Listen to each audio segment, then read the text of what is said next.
Orang tua adalah pasangan sah yang telah dikaruniai seorang anak tanpa mengikuti tes kelayakan. Maka dari itu, mosi pada kali ini adalah Dewan ini akan mewajibkan orang tua untuk mengikuti tes kelayakan. Dewan juri yang terhormat, kata kunci yang saya berikan yang pertama, tes kelayakan. Tes kelayakan adalah salah satu bentuk evaluasi yang digunakan untuk mengevaluasi kemampuan seseorang. Lalu yang kedua, anak adalah anugerah dari Tuhan untuk mendidik, mengatik, serta membesarkan hingga menjadi pribadi yang lebih baik. Lalu, saya sebagai tim oposisi tidak setuju. Mengapa? Hal ini karena menjadi sebuah pertimbangan bagi setiap orang tua, perlu diperhatikan lagi waktu serta kasih sayang kepada anak mereka yang sebanyak-banyaknya agar tersebar secara merata, yang mengakibatkan tes kelayakan ini menimbulkan beberapa dampak negatif. Seperti yang dikatakan oleh tim afirmasi ini sempat menyinggung bahwa mental dan psikologis setiap orang tua belum siap. Maka dari itu harus mengikuti tes kelayakan sebagai syarat memiliki anak.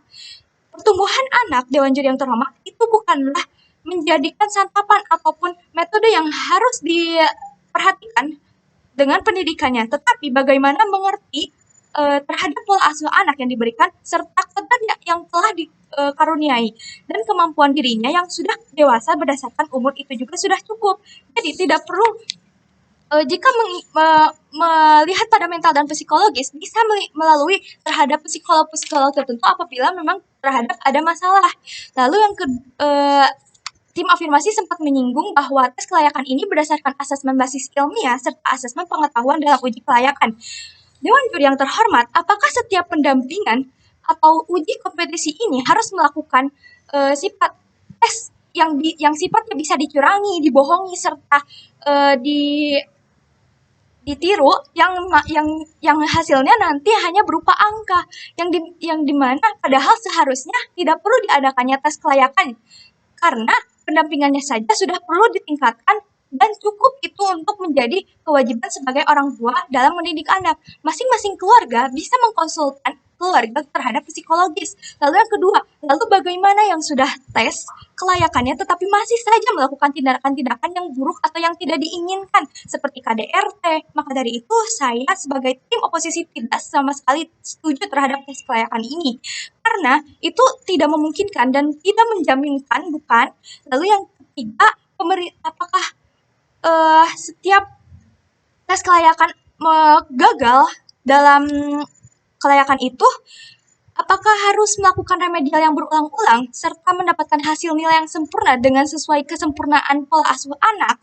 Maka dari itu, berarti pemerintah gagal mengusulkan solusi tersebut. Jikalaupun iya, tes kelayakan itu dapat membatasi atau menghilangkan serta meminimalisirkan kekhawatiran, apakah bisa menjamin bahwa tes kelayakan tersebut dapat menghilangkan kasus-kasus yang telah ada sejak dulu. Lalu, tim oposisi telah memberikan solusi yang pertama, konsultan keluarga, atau yang disebut dengan psikolog. Setiap keluarga memang ada psikolog tertentu yang bisa mencurahkan isi hatinya, serta mempertanyakan bagaimana cara menyelesaikan masalah setiap keluarga terhadap ke psikolog.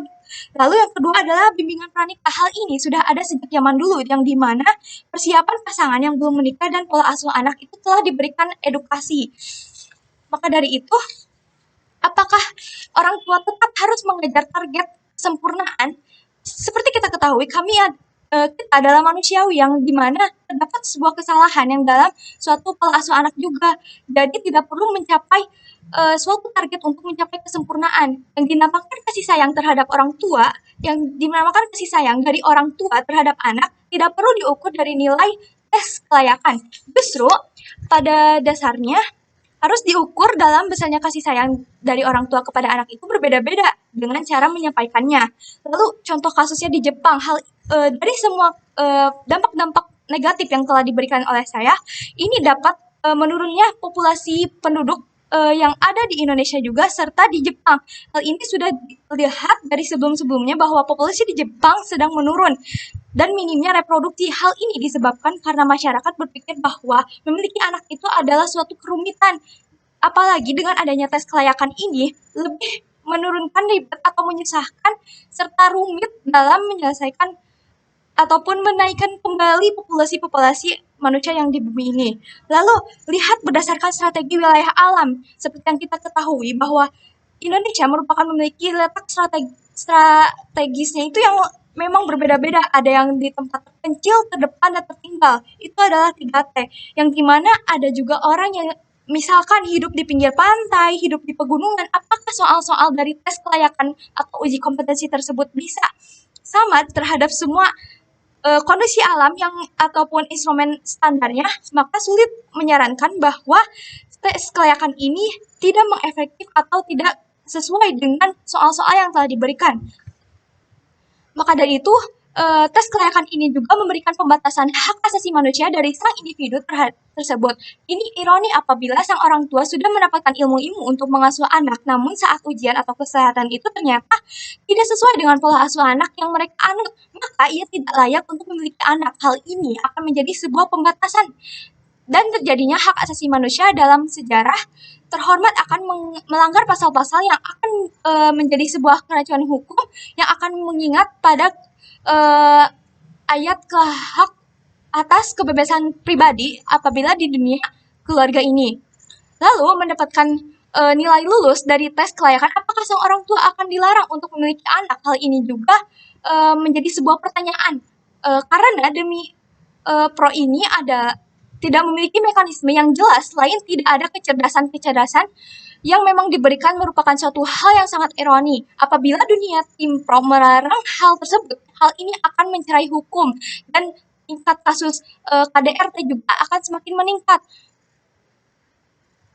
Dengan maka dari itu, pola asuhnya yang di masing-masing dan hal ini mencakup kondisi lingkungan serta yang sudah saya sebutkan tadi.